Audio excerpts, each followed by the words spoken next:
그 다섯 왕들이 도망하여 막게다의 굴에 숨었더니 어떤 사람이 여호수아에게 고하여 이르되 막게다의 굴에 그 다섯 왕들이 숨은 것을 발견하였나이다 하니 여호수아가 이르되 굴러기에 큰 돌을 굴려 막고 사람을 그 곁에 두어 그들을 지키게 하고 너희는 지체하지 말고 너희 대적의 뒤를 따라가 그 후군을 쳐서 그들이 자기들의 성읍에 들어가지 못하게 하라. 너희 하나님 여호와께서 그들을 너희 손에 넘겨주셨느니라 하고 여호수아와 이스라엘 자손이 그들을 크게 사륙하여 거의 멸하였고 그 남은 몇 사람은 견고한 성들로 들어간 고로 모든 백성이 평안히 막게다 진영으로 돌아와 여호수아에게 이르렀더니 혀를 놀려 이스라엘 자손을 대적하는 자가 없었더라. 그때 여호수아가 이르되 굴러기를 열고 그 굴에서 그 다섯 왕들을 내게로 끌어내라 하매 그들이 그대로 하여 그 다섯 왕들 곧 예루살렘 왕과 헤브론 왕과 야르뭇 왕과 라기스 왕과 에글론 왕을 굴에서 그에게로 끌어내니라. 그 왕들을 여호수아에게로 끌어내매 여호수아가 이스라엘 모든 사람을 부르고 자기와 함께 갔던 지휘관들에게 이르되 가까이 와서 이 왕들의 목을 발로 밟으라 하매 그들이 가까이 가서 그들의 목을 밟으매 여호수아가 그들에게 이르되 두려워하지 말며 놀라지 말고 강하고 담대하라. 너희가 맞서서 싸우는 모든 대적에게 여호와께서 다 이와 같이 하시리라 하고 그 후에 여호수아가 그 왕들을 쳐 죽여 다섯 나무에 매달고 저녁까지 나무에 달린 채로 두었다가 해질 때에 여호수아가 명령하매 그들의 시체를 나무에서 내려 그들이 숨었던 굴 안에 던지고 굴러기를 큰 돌로 막았더니 오늘까지 그대로 있더라. 그날에 여호수아가 막게다를 취하고 칼날로 그 성읍과 왕을 쳐서 그 성읍과 그 중에 있는 모든 사람을 진멸하여 바치고 한 사람도 남기지 아니하였으니 막게다 왕에게 행한 것이 여리고 왕에게 행한 것과 같았더라. 이스라엘이 가나안 다섯 왕이 연합해서 나온 싸움에서 전쟁에서 완전히 승리를 거둔 내용이 오늘 이렇게 기록이 되어 있습니다. 그런데 이 전쟁에서 이 싸움이 마쳤을 때 이스라엘은요 그냥 승전했다, 전쟁에서 예루살렘을 빼앗았다, 아니요, 단순히 그것만이 아니고 그 이상의 것을 오늘 얻었어요. 그래서 그것이 무엇인지를 우리가 한번 살펴보기를 바랍니다. 먼저 15절부터 19절을 보면 지도자의 정확한 판단은 싸움에서 승패를 좌우하는구나, 이것을 우리가 볼 수 있어요. 여호수아는 가나안 다섯 왕들이 막게다라는 곳에서 굴에 숨었다라는 보고를 받았어요. 그러니까 즉시 명령을 내립니다. 그 굴 입구를 큰 돌로 막고 지키라, 병사를 지키게 했습니다. 이 다섯 왕이 어디로 도망가지 못하도록 숨어있는 굴을 막고 지키게 했어요. 나머지 가나안 이 다섯 군사들은 이제 왕을 잃은 거예요. 중심적 지도자를 잃어버린 거예요. 어쩔 줄 모르는 상황이 된 거예요. 그러고 나서 급한 일부터 처리를 합니다. 왕을 일단 묶어두고 다시 명령을 내립니다. 나머지 군사들을 따라가서 진멸하라. 남은 적들이 혹시나 자기 나라 성읍, 자기 족속의 성읍으로 들어가 버리면 다시 힘을 모아가지고 이스라엘을 또다시 공격할 수 있기 때문에, 기본을 공격할 수 있기 때문에 그 남은 사람들을 왕은 묶어두고 나머지 군사들을 따라가서 진멸하라 명령을 내린 거예요. 이런 여호수아의 정확한 판단은 이스라엘이 승리로 갈 수 있는 지름길이 됐어요. 이처럼 지도자는요, 하나님이 주시는 지혜를 따라서 상황을 정확히 판단해야 돼요. 그리고 그 지도자를 따르는 성도들은 그 지시를 따라 한 마음으로 움직여줘야 돼요. 그것이 오늘 이스라엘이 이 가나안의 다섯 왕들과의 전쟁에서 보여준 모습이에요. 앞으로도 이렇게 해야 되는구나를 깨닫게 해요. 이렇게 전쟁에서 승리를 하고 적들을 다 소탕한 뒤에 막게다의 군 진영으로 돌아왔습니다. 이스라엘 군사들이 여호수아와 함께. 이때 여호수아가 이제 군사들을 다 진멸하고 돌아왔으면 전쟁은 승리한 거나 마찬가지인데 아직 남았어요. 여호수아에게. 이제 굴 앞에서 굴에 그 막았던 돌을 치우고 다섯 왕을 끌어내라고 명령을 합니다. 그리고 자기와 함께했던 지휘관들에게 그 다섯 왕들의 목을 밟으라. 그런데 그냥 밟은 게 아니에요. 백성들을 다 모이게 했어요. 모든 이스라엘 백성이 보는 앞에서 가나안 다섯 왕의 목을 지휘관들이 밟았어요.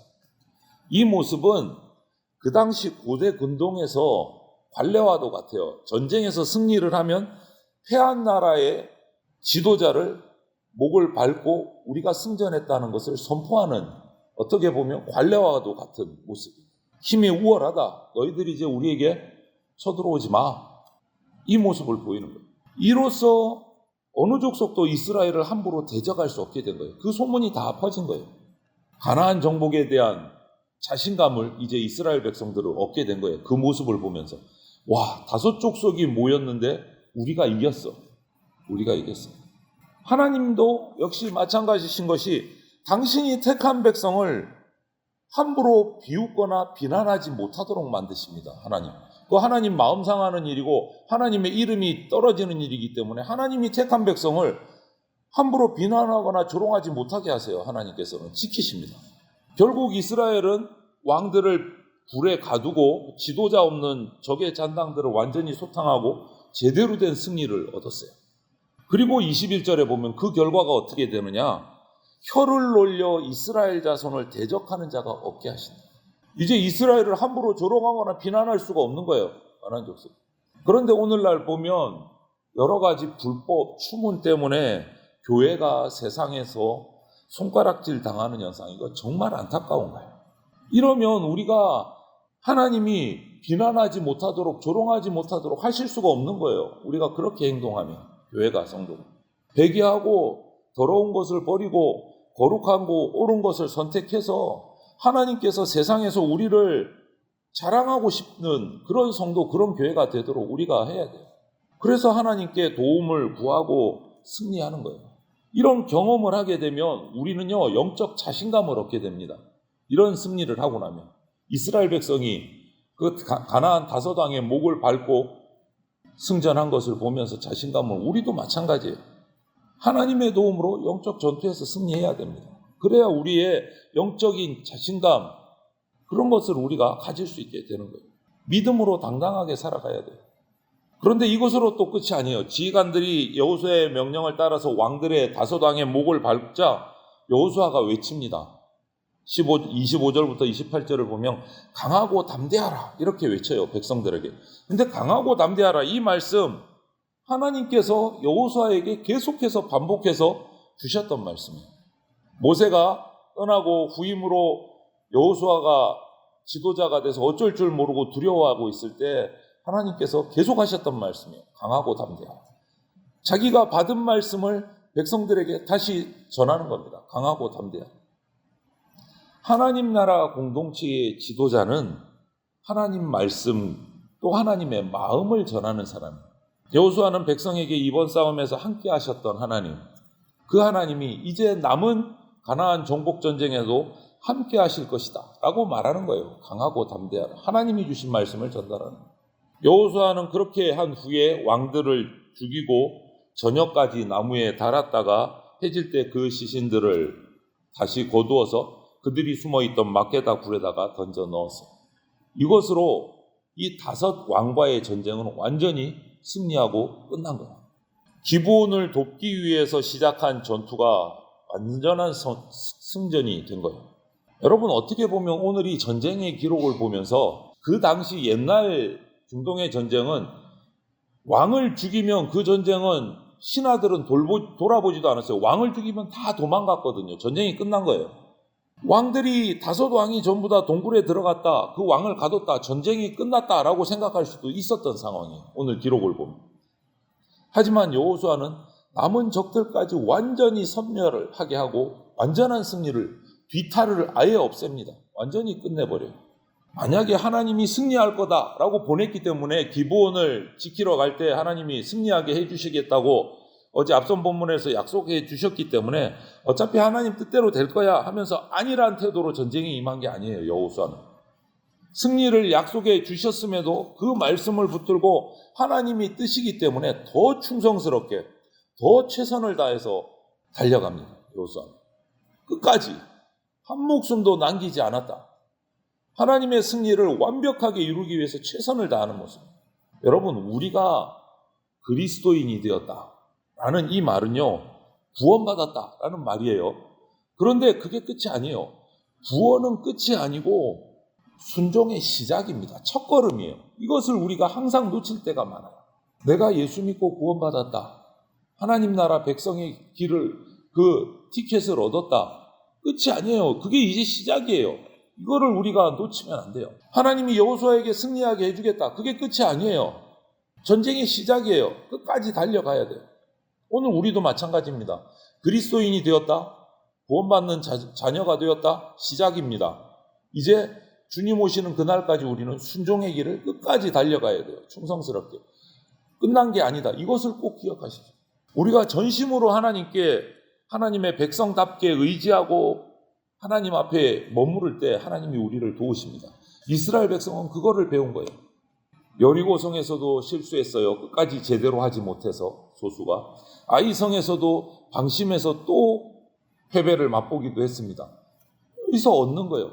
하나님이 승리하게 해주셨다. 구원받았다. 그게 끝이 아니고 이제 시작이다.